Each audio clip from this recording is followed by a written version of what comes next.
The persistent thrum of the idling generator outside the derelict factory vibrated through the worn soles of Reid's boots, a familiar companion to the grim quiet of his work. Dust, fine as powdered bone, coated every surface, clinging to the grimy panes of glass that once let in sunlight, now only filtering a bruised, gray light. He ran a gloved hand along a rusted beam, the metal flaking away under his touch like dried skin. His determination wasn't a loud, fiery thing, it was a quiet, relentless current that pushed him through the methodical inspections, the careful measurements, the detailed reports. This particular factory, slated for demolition, hummed with a different kind of decay than most. It felt watched. An odd thought, he'd admit, for a building stripped bare of its purpose, but the air inside was thick with a waiting stillness, a palpable sense of something left behind. He made his way through the cavernous main hall, his headlamp cutting a focused beam through the gloom. The air smelled of damp concrete and metallic rot, a scent that usually didn't bother him, but today it seemed sharper, more acrid. A shiver, not from the chill, traced its way down his spine. He dismissed it as fatigue. He'd been pushing himself lately, the monotony of his urban existence occasionally punctuated by these forays into forgotten industrial husks. It was a life of precision and predictable schedules, a stark contrast to the sprawling, unpredictable wildness outside the city limits he sometimes yearned for. Back at his modest apartment, the evening light bled through the blinds, painting stripes across the stack of blueprints on his coffee table. He was detailing a structural weakness in a load-bearing wall when the call came. The number was unfamiliar, a long-distance prefix. He almost let it go to voicemail, but something urged him to answer. "Reid," a crisp, professional voice inquired. "My name is Eleanor Vance. I'm an attorney with Vance, Sterling, and Associates. Reid, am calling regarding the estate of a relative of yours, a Mr. Elias Thorne." Reid frowned, pushing aside a loose schematic. Elias Thorne. The name barely registered. He had a vague, almost forgotten memory of a distant great-uncle, a recluse rumored to live somewhere in the northern wilds. A man he'd met perhaps once as a small child, a fleeting, silent figure in a photograph. Elias Thorne, he repeated, the name tasting foreign on his tongue. I barely knew him." "Indeed," the attorney said, her voice devoid of emotion. "He passed away unexpectedly last week. His will designates you as the sole inheritor of his property. A cabin, located deep within the Blackwood Forest." The words hung in the air, unexpected and heavy. A cabin. In a forest. The stark image of the derelict factory, its hollow silence, flickered in his mind. A cabin? Yes. The details are rather extensive. "I've sent a package via courier. It should arrive tomorrow. It contains the deed, a key, and a few other items. Reid would advise you to review it thoroughly. The location is quite remote." Remote. The word resonated, a quiet promise of isolation. The package arrived precisely as promised, a thick manila envelope sealed with a formal wax stamp. Inside, the documents were crisp, legalistic. A note from the attorney simply reiterated the need to take possession within a month. The Blackwood Forest. Reid pulled up a map on his tablet. The digital terrain faded into a dense, green expanse, a patchwork of state land and unmarked wilderness. Zooming in, he could barely discern a faint track, a mere suggestion of a road, leading into the heart of it. The nearest town was a speck on the periphery, a collection of faded dots suggesting a general store and perhaps a gas station. No cell towers, the map implied. No civilization to speak of. A determined resolve, the same one that saw him through grueling site inspections and complex structural analyses, settled over him. This was an inheritance, an unexpected turn in his predictable life. He would go. He packed light, a backpack with essentials, a sturdy pair of hiking boots, a good flashlight, and a satellite phone, just in case. The drive was long, the paved roads giving way to gravel, then to a dirt track barely wide enough for his SUV.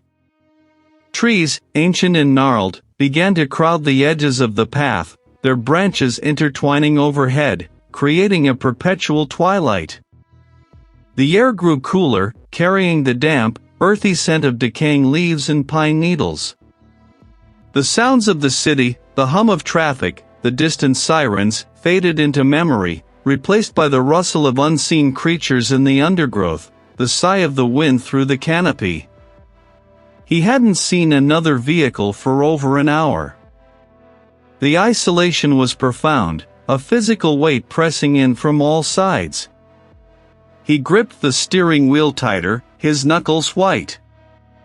Finally, the track opened into a small, overgrown clearing. There, nestled amongst a stand of towering pines, sat the cabin. Ivy had begun to reclaim one wall, its tendrils snaking through gaps in the wooden siding. A profound stillness enveloped the clearing, broken only by the chirping of crickets and the distant, mournful call of an unseen bird. The air here was different. It wasn't just the damp earth or the pine. There was an underlying scent, something metallic and sweet, like old blood mixed with decaying flowers. He killed the engine. The sudden silence was absolute, heavy. He stepped out of the SUV, the crunch of dead leaves under his boots unnaturally loud. The cabin didn't look inviting. It looked forgotten, abandoned to the slow, relentless creep of the forest. Yet, there was something else, too. A faint, almost imperceptible hum seemed to emanate from the structure, a vibration that resonated not in his ears, but deep within his chest. The determination that had brought him here warred with a sudden, sharp prickle of unease. He walked towards the cabin, the heavy iron key cool in his palm. The front door was solid oak, scarred and faded, its paint long peeled away. He inserted the key into the lock.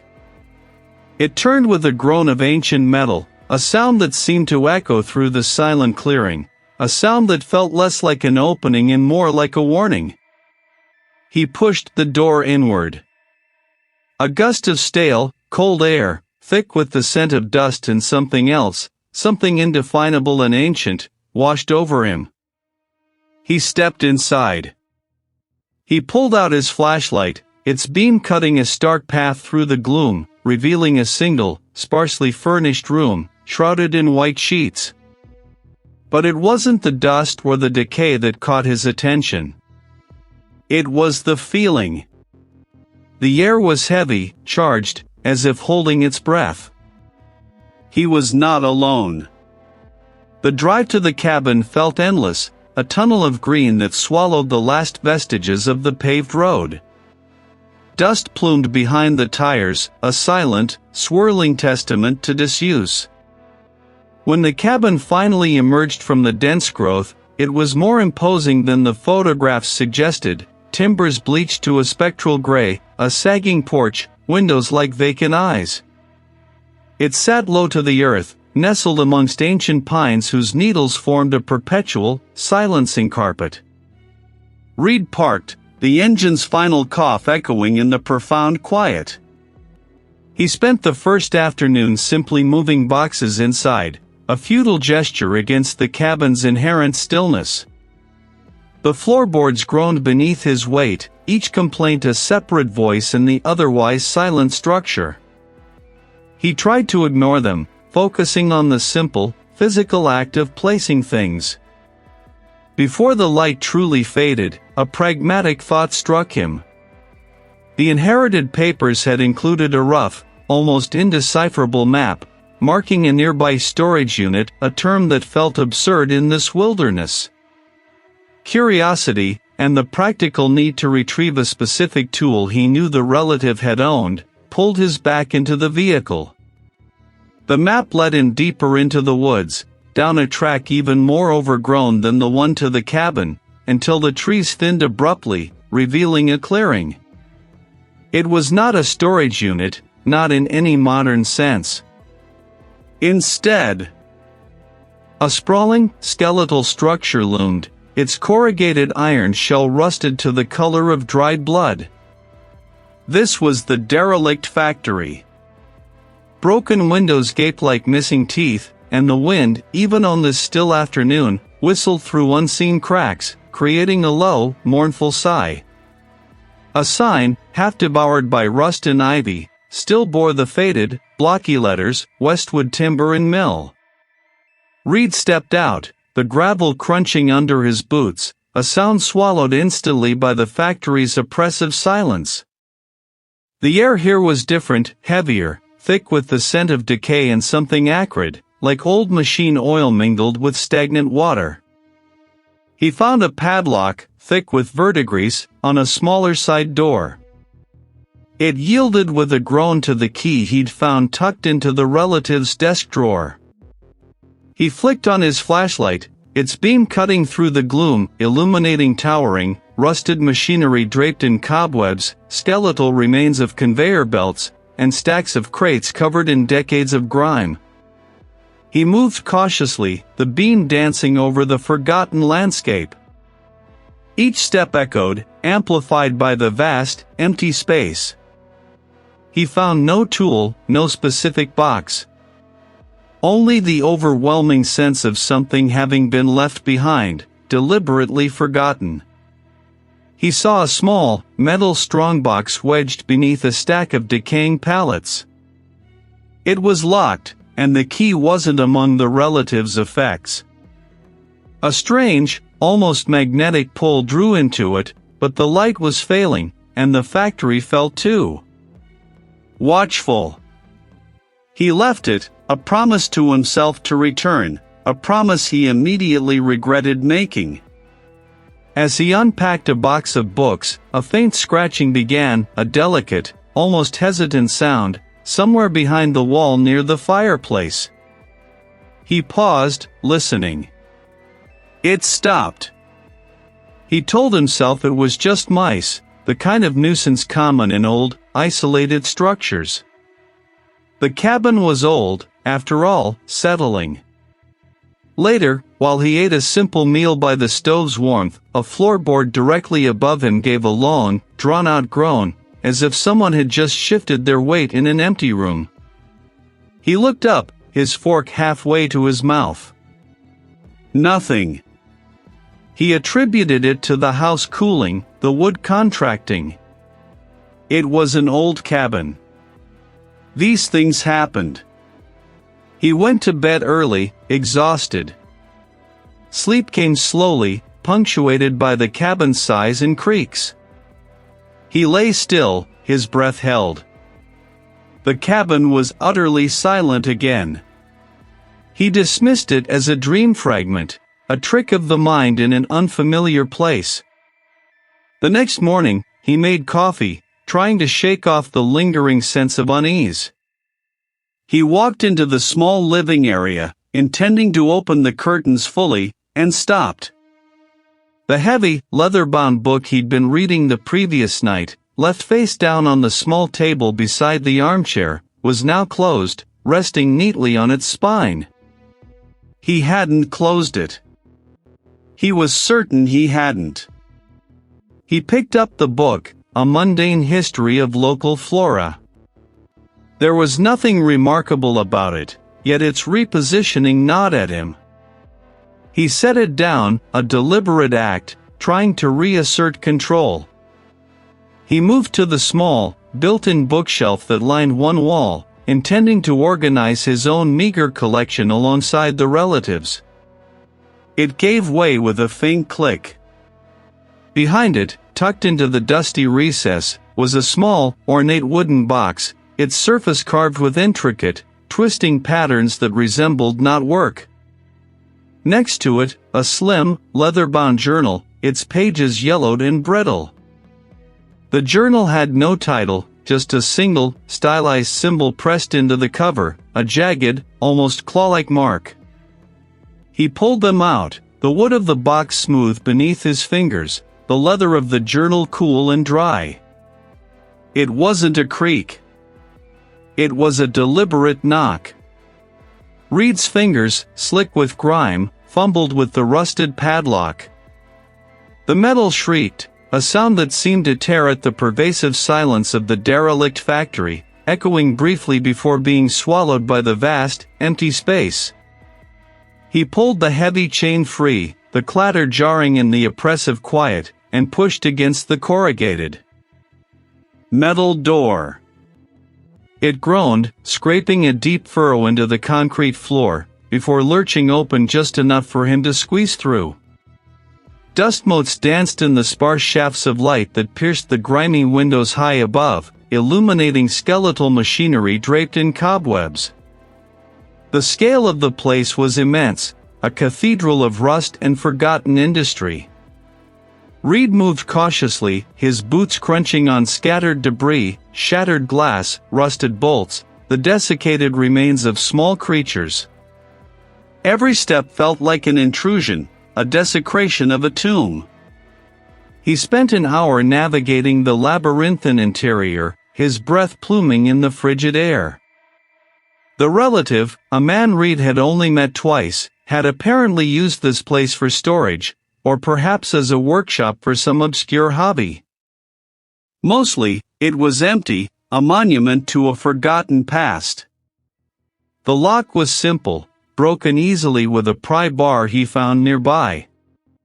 Inside, nestled amongst yellowed papers and brittle maps, was a small, crudely carved wooden effigy. It was humanoid, but distorted, its limbs elongated, its head disproportionately large, featuring a wide, vacant mouth and eyes that were mere gouges in the wood. A shiver traced its way down Reid's spine. He didn't know why, but the thing felt wrong. He quickly closed the chest, the effigy's blank stare lingering in his mind, and retreated from the derelict factory, the groaning door sealing shut behind him with a final, echoing thud. The object was unsettling, but offered no immediate answers, only another layer to the enigma of his distant relative. Back at the cabin, the sun had begun its slow descent, painting the ancient forest in hues of bruised purple and dying orange. The air grew heavy, not with the factory's decay, but with a palpable stillness that pressed in from the surrounding woods. Reid tried to dismiss the lingering unease from the effigy, focusing instead on the practicalities of unpacking. But the cabin wouldn't let him forget. He was in the small kitchen, wiping down the dusty counters, when it happened. A faint scratching sound began, seemingly emanating from the walls themselves, a dry, insistent rasp like claws on plaster. It wasn't the sound of mice, it was too deliberate, too rhythmic. It moved, too, starting in the pantry, then shifting to the wall behind the stove, finally settling above the sink. Reid froze, a dishcloth clutched in his hand. He told himself it was the wind, branches scraping against the old timber, but there was no wind. The air outside was utterly still. The scratching intensified, becoming louder, more aggressive, as if something was trying to tear its way out of the wall. He could almost feel the vibration through the floorboards. Then, the small, framed landscape painting hanging precariously above the sink tilted sharply, catching his attention. He watched, mesmerized and horrified, as it slowly, deliberately, began to swing back and forth, not with the gentle sway of a house settling, but with an unnatural, pendulum-like motion. It was too precise, too rhythmic to be a draft. This was not settling. This was active. He stood there, transfixed, his mind scrambling for a rational explanation. An earthquake? No, the floor wasn't shaking, only the painting.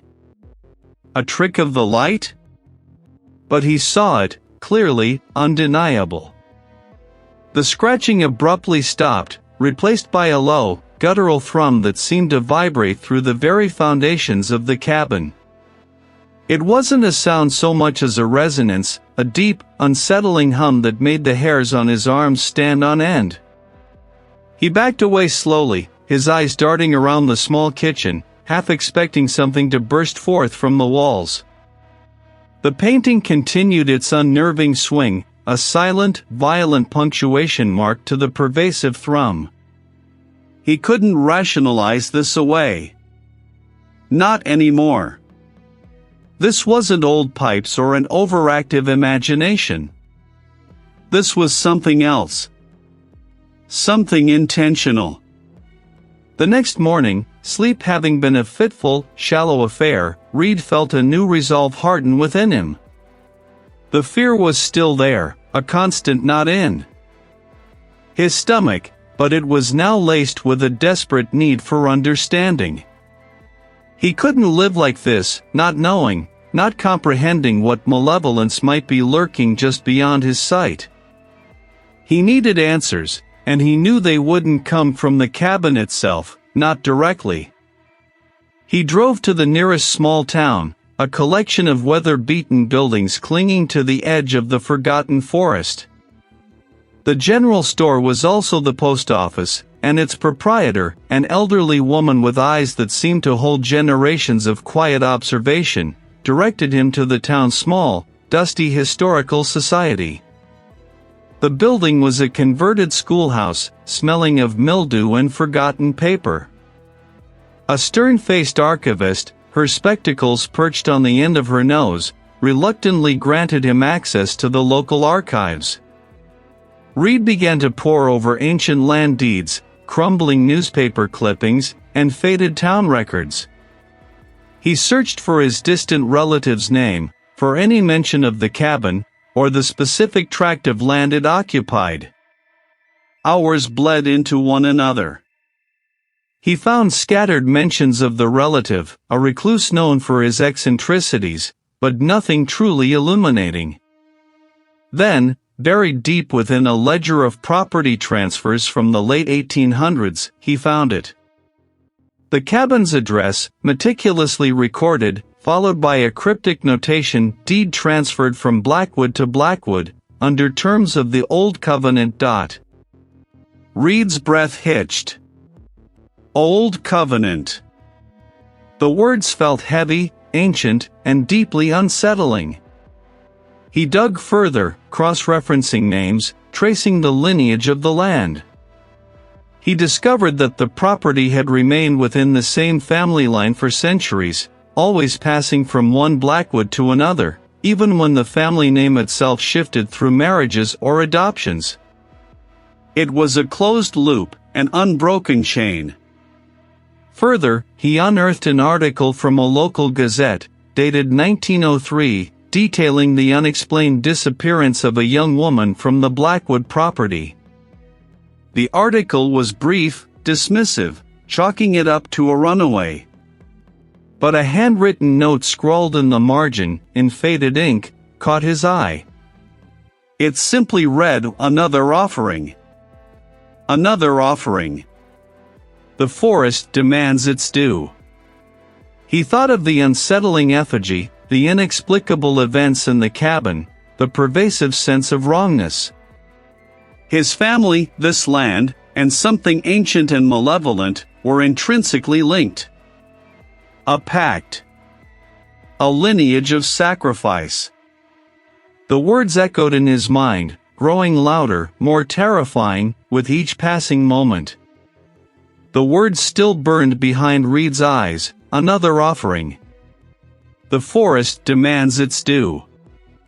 The chilling implication, vague yet undeniable, had seized him in the cabin's oppressive silence.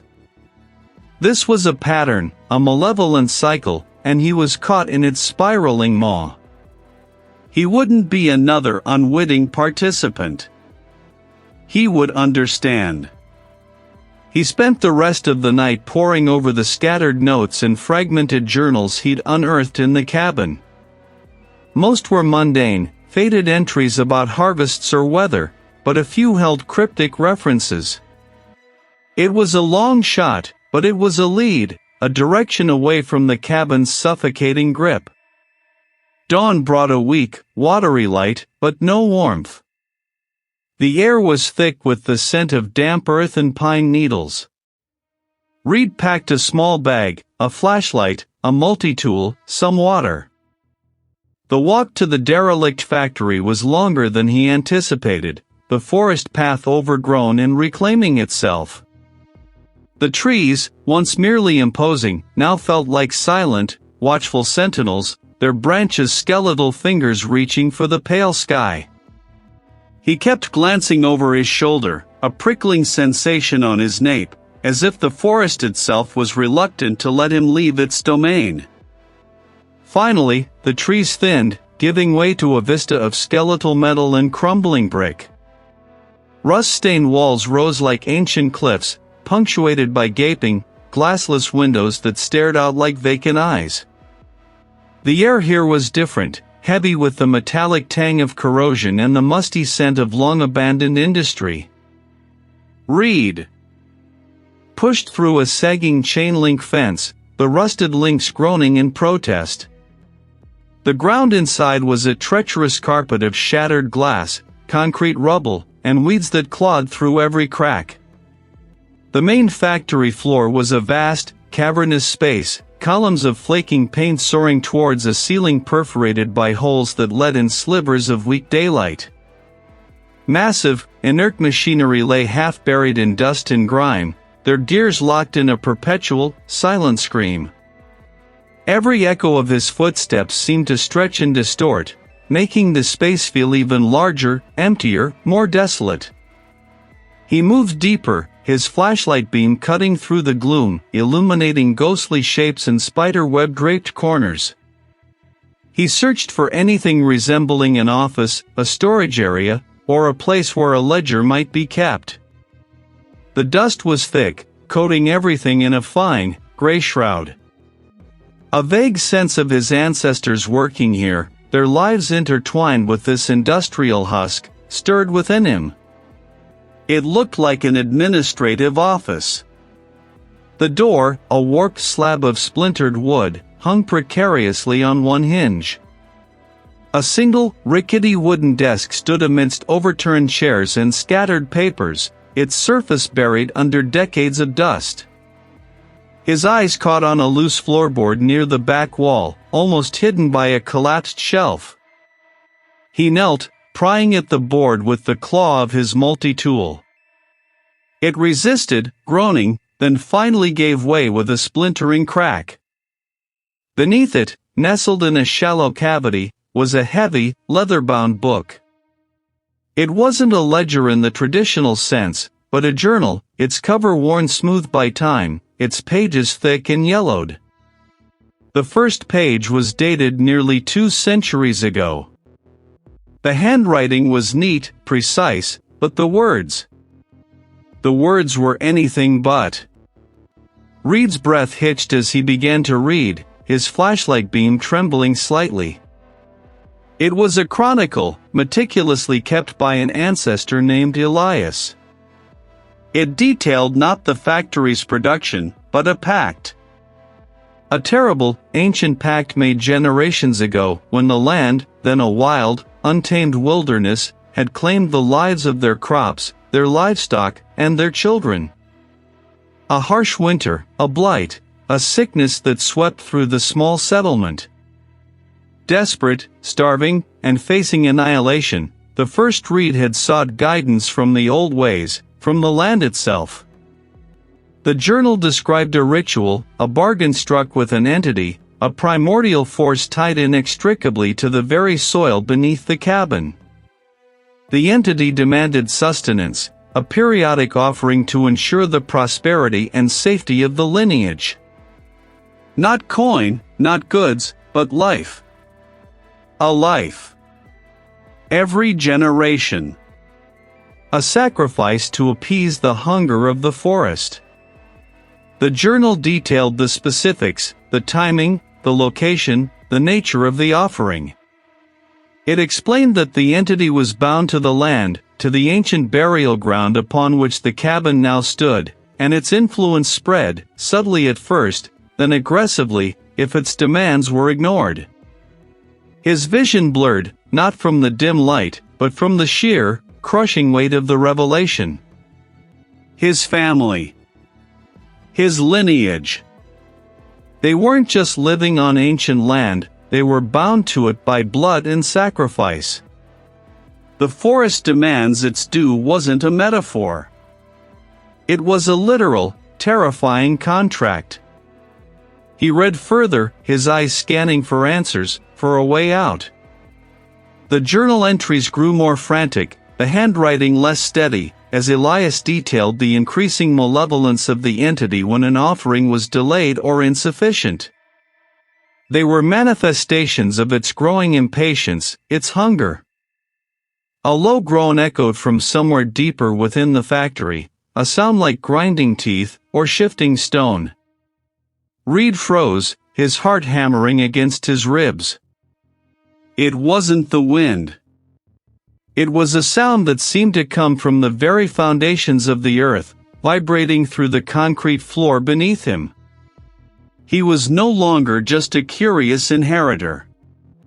He was a descendant, caught in a web spun centuries ago, and the entity, now fully aware of his presence, was beginning to stir. The cabin, the forest, this derelict factory, it was all part of a single, monstrous organism, and he was its next meal. The words still burned behind Reid's eyes, another offering. He could no longer dismiss the effigy, the whispering walls, the pervasive sense of wrongness as mere coincidence. The air itself felt heavier, thick with a dust that wasn't just old wood and forgotten things, but something ancient, breathing. Every creak of the floorboards, every gust of wind rattling the window panes, sounded less like the house settling and more like a deliberate, predatory movement. He grabbed his phone, a lifeline to the world beyond these suffocating walls. He needed to hear a familiar voice, a voice untouched by the cabin's encroaching madness. He scrolled to the friend, his thumb hovering over the contact. Just hearing their mundane complaints about work, their easy laughter, would be enough to ground him. He pressed call. The phone vibrated once, twice, then died. Not just disconnected, dead.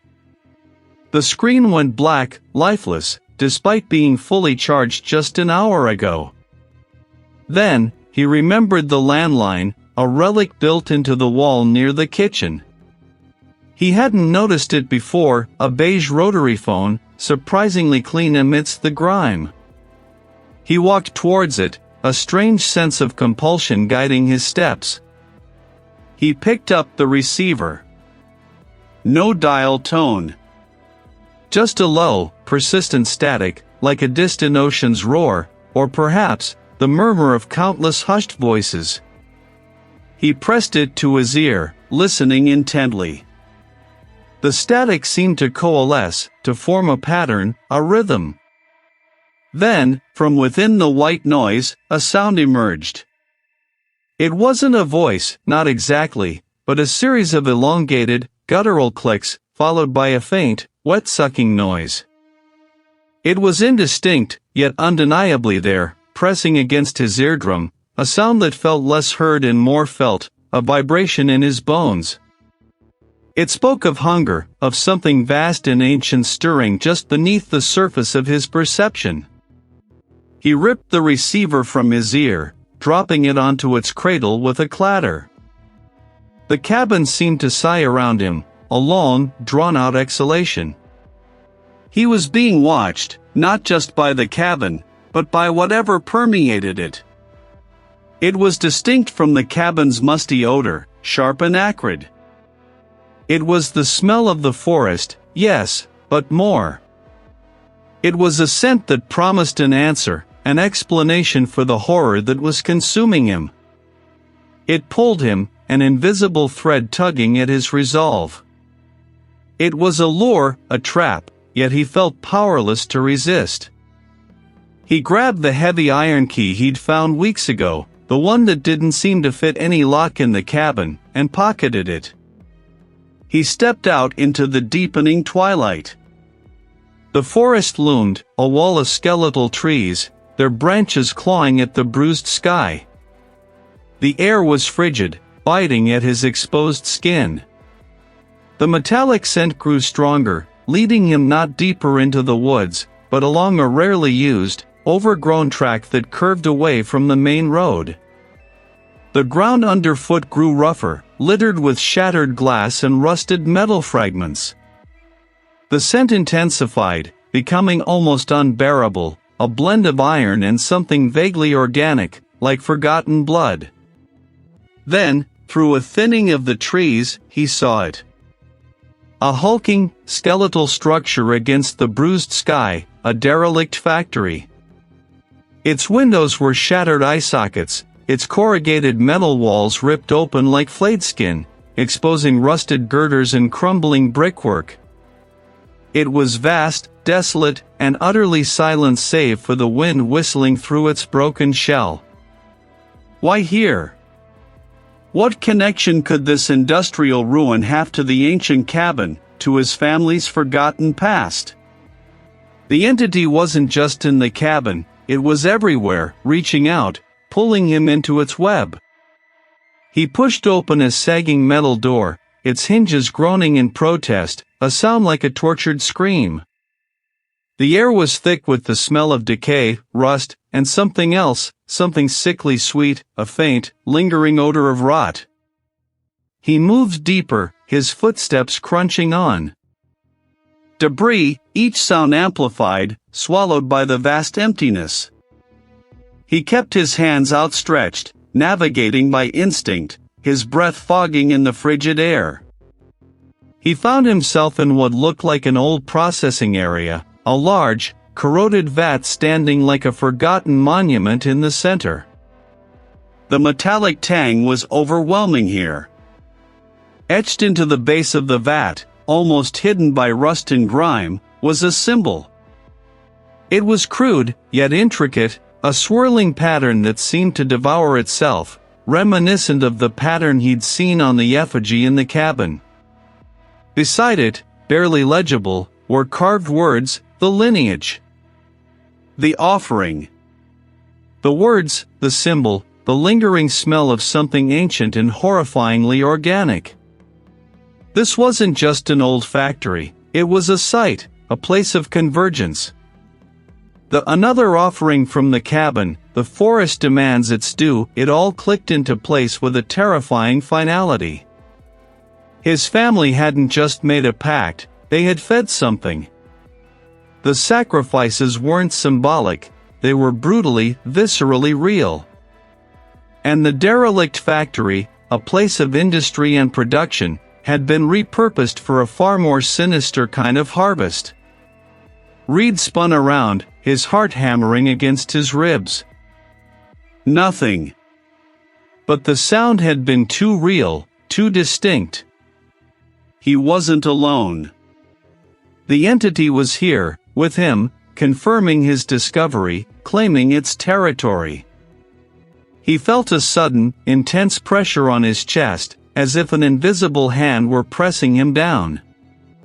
The air grew impossibly heavy, suffocating. He choked, gasping for breath, his vision blurring at the edges. The factory walls seemed to ripple, the shattered windows twisting into grotesque, gaping mouths. He was trapped, utterly and completely.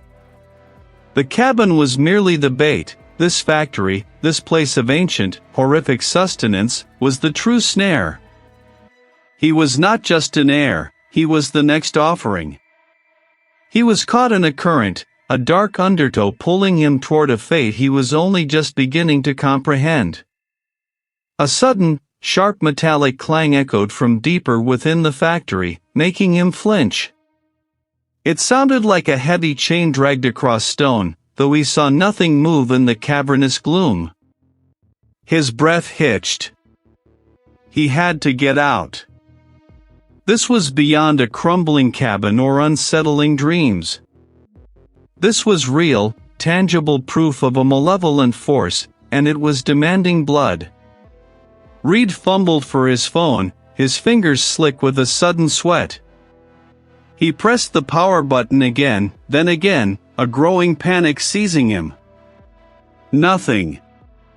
He shook it, tapped it against his palm, a futile gesture against the dead technology. The factory, or whatever power held sway within it, had cut him off. He turned, stumbling over a loose piece of rebar, his eyes scanning the exit he'd used. He started to run, his boots echoing loudly on the concrete, each step a desperate plea for distance. He burst from the factory's maw, gulping in the damp, cool forest air, but it offered no solace. Instead, it carried the scent of wet earth, decaying leaves, and something else, a faint, musky odor that prickled the hairs on his arms. The forest immediately pressed in, a dense, suffocating wall of ancient trees. He knew the path back to the gravel road, or thought he did, but the familiar landmarks seemed to have shifted. Twisted roots snaked across his path like grasping fingers, and the canopy above was so thick, it felt like twilight despite the hour. He pulled out his compass, a small, battered thing he kept for hikes. The needle spun wildly, then settled, not on north, but on an arbitrary point, quivering as if caught in an invisible magnetic storm. He swore under his breath. Even the natural world was conspiring against him. He pushed forward, ignoring the compass, trying to recall the sun's position when he'd entered, but the light filtering through the leaves was too diffused, too weak to offer guidance. Hours bled into a timeless blur. Every tree looked the same, every turn led to another identical thicket. He wasn't just lost, he was being herded. Then, through a sudden break in the trees, he saw it. Not the gravel road, not even a familiar part of the path, but the cabin. His cabin. But it wasn't quite the same. A faint, high-pitched keening sound seemed to emanate from within, a sound that burrowed directly into his skull.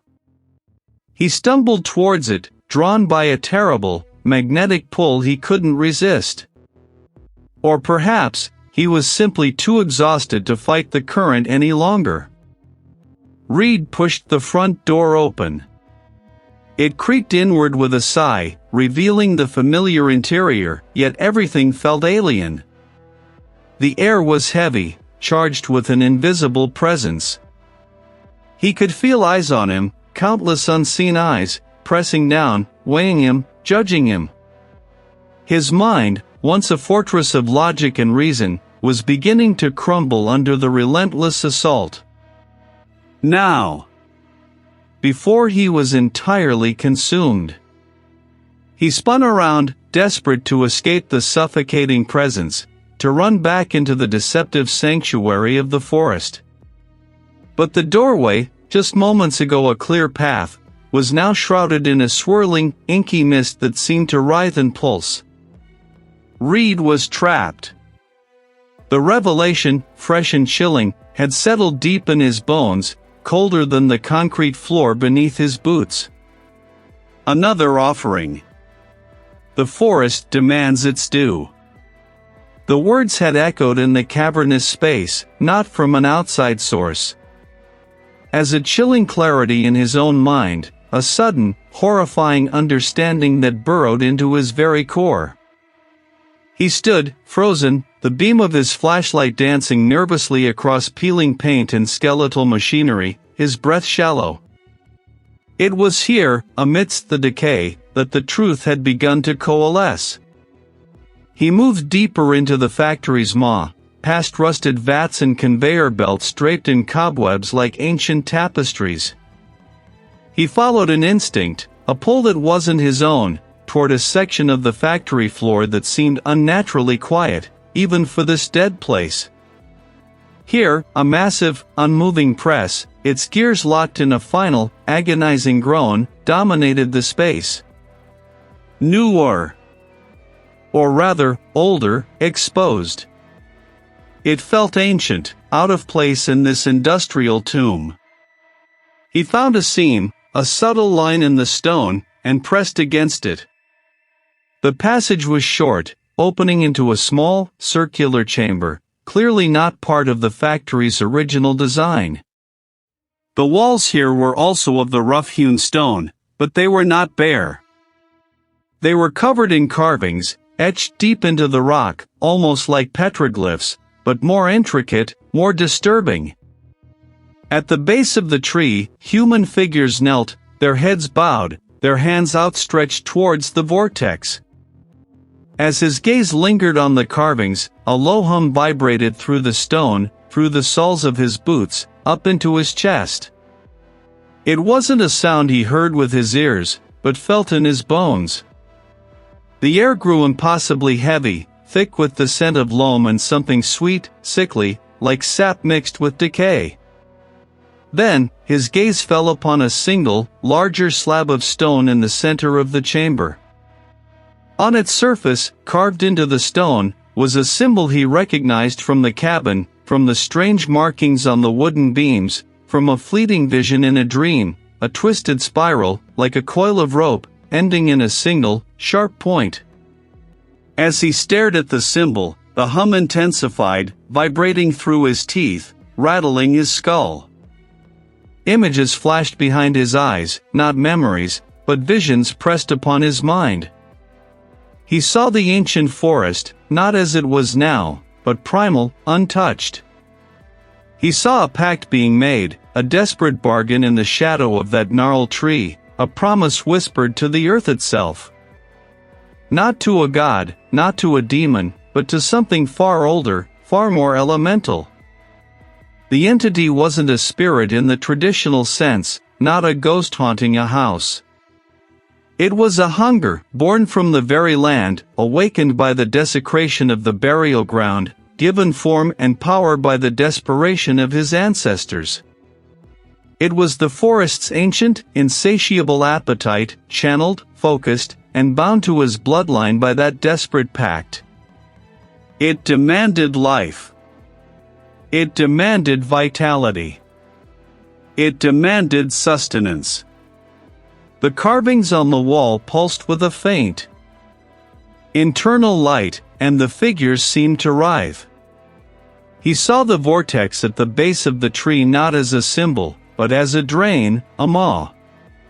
The kneeling figures were not worshippers, but offerings.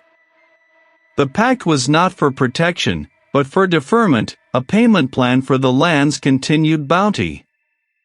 Each generation, a life. A direct descendant. A specific, potent life force. His relative, the one who had built the cabin on that ground, had been the last offering. And now, the cycle had turned. The hum reached a crescendo, a silent scream in his mind. He was the next in line. He was the fruit of the tree. The sacrifice required to appease this ancient, consuming hunger was not just any life, but his. Or, if he refused, the entity would consume everything, twisting reality until he was forced to provide what it demanded, or it would take it by force, leaving nothing but barren land and empty husks. He understood now. The horror wasn't just the entity's existence, but its absolute, ancient claim on him, on his very essence. The tension stretched taut, a wire drawn from his heart to the hungry earth, waiting for the snap. Another offering. The words, overheard whispers, had solidified into a chilling clarity. The forest demanded its due, and his lineage had been paying it for generations. He understood now the sudden deaths, the disappearances, the gnawing emptiness that had always surrounded his family's history. The pact wasn't a dusty legend, it was a living, ravenous thing, and its hunger was peaking. It was a gravitational pull, an inescapable vortex drawing him into its dark heart. The old truck, an engine of defiance against the encroaching gloom, rattled over the rutted track. Trees, denser and more ancient than before, clawed at the sky, their branches like skeletal fingers reaching for him. It was the breath of the forest, the exhalation of the entity itself.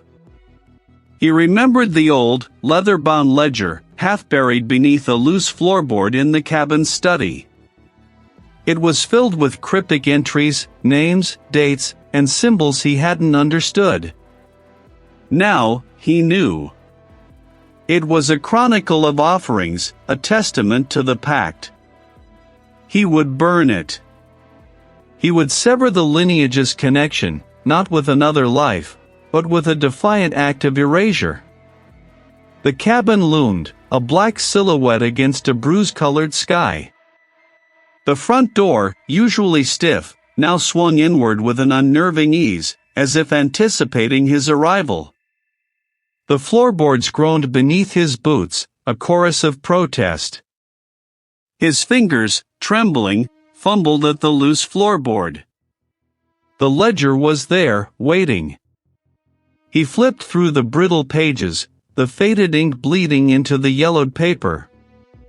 Names, dates, and then, a series of crude, unsettling drawings, stick figures, some with hands raised, others with heads bowed, all surrounded by swirling, grasping tendrils. His own name. "You are the final thread, the last offering." His resolve faltered, a tremor that threatened to shatter his control. The entity wasn't just demanding an offering, it was demanding him. This wasn't about breaking a pact, it was about fulfilling it. The ledger wasn't just a record, it was a prophecy. He stumbled back, clutching the book like a burning coal. The high-pitched whine intensified, a keening sound that scraped at his sanity. Familiar objects in the study began to distort, their edges blurring, their forms subtly shifting. The grandfather clock in the corner stretched, its face melting, its pendulum swinging with an impossible, sickening rhythm.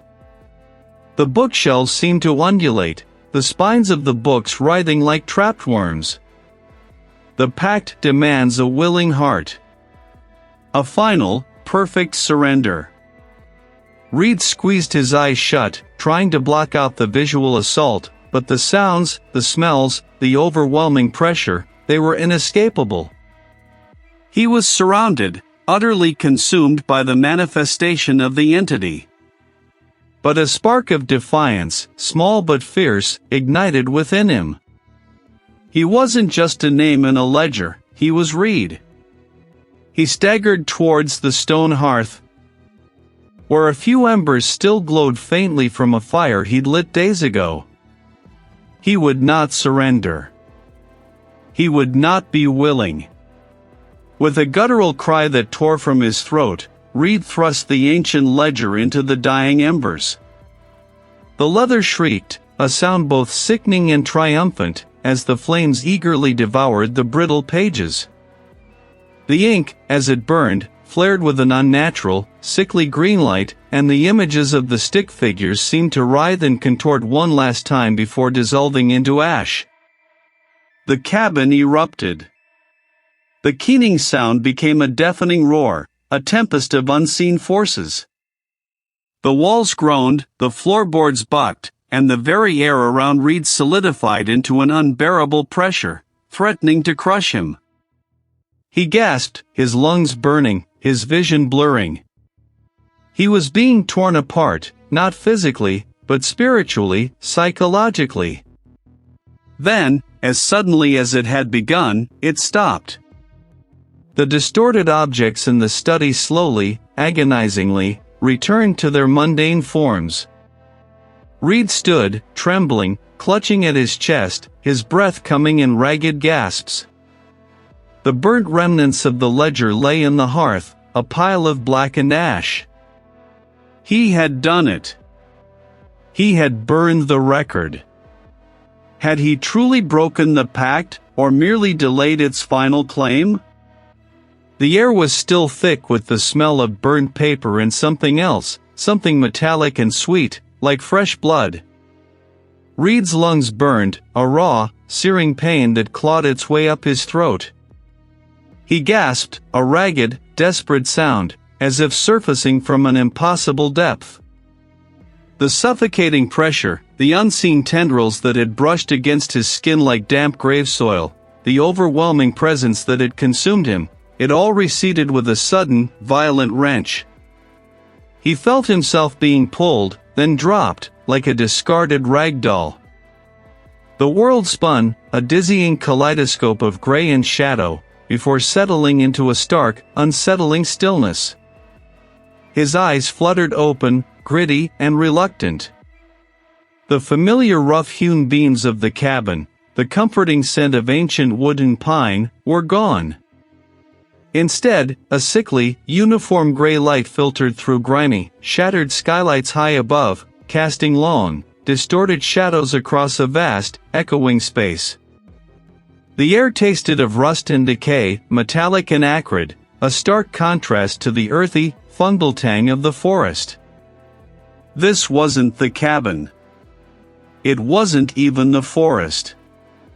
He pushed himself onto his elbows, the concrete scraping against his skin, sending a jolt of pain through his already protesting body. His muscles screamed in protest, every joint a dull throb. His head pounded, a persistent, rhythmic drumbeat behind his eyes, threatening to split his skull. It wasn't just physical exhaustion, though that was profound. He tried to remember how he got here, the precise sequence of events immediately preceding his awakening. But the transition, the moment of displacement, was a stark, terrifying blank. A crucial fragment of his recent past, a vital link in the chain of his experience, simply gone. It was as if his mind had been edited, a section meticulously excised, leaving only the scar of its absence. What else had been taken? What else was he missing? He patted his pockets instinctively, a desperate, fumbling search for reassurance. His fingers brushed against empty fabric, then against the smooth, worn leather of his wallet, but the small, tarnished silver locket he'd clutched for comfort was gone. He remembered gripping it tightly, its familiar weight pressing into his palm, as the manifestation had consumed him, as the unseen tendrils had coiled around him. Now, only the faint, crescent-shaped impression of its chain remained etched into the skin of his palm, a phantom weight, a ghost of comfort.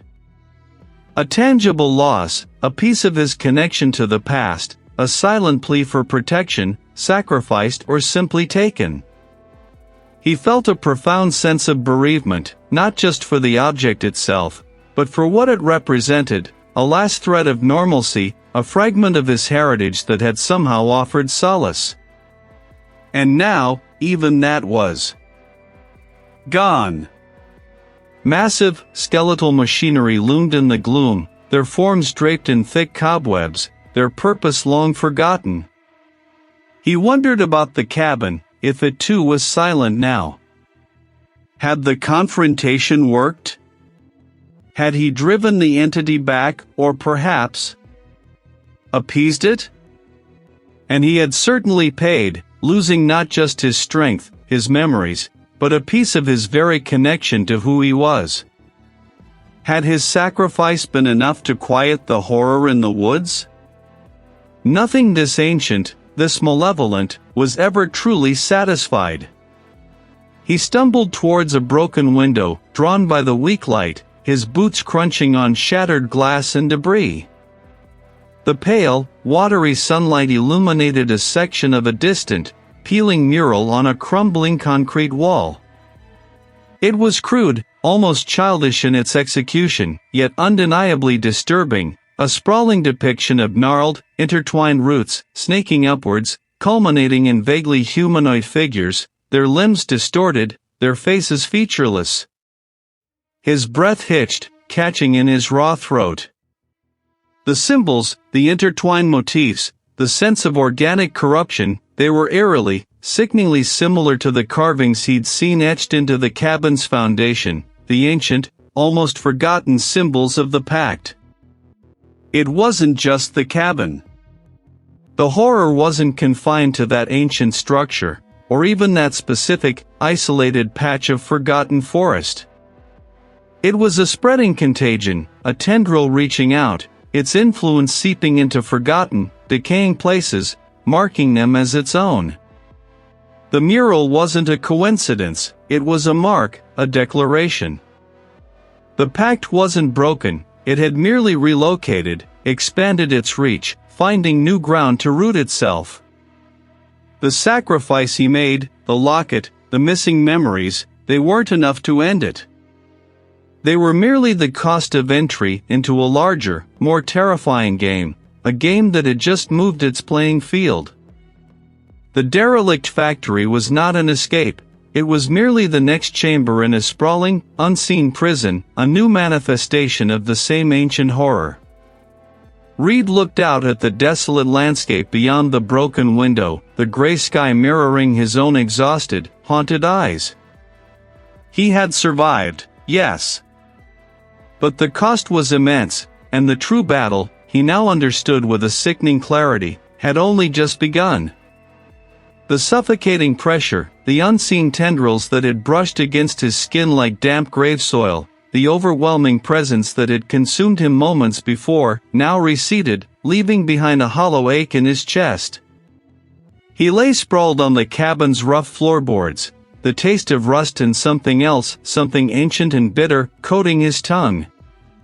He pushed himself up, every muscle screaming in protest, his vision swimming with residual shadows that weren't there. He had done it. Or at least, he had stopped it. The ritual, the desperate scramble through the dusty texts, the terrible understanding of the lineage and the pact, it had all culminated in a single, terrifying act of defiance.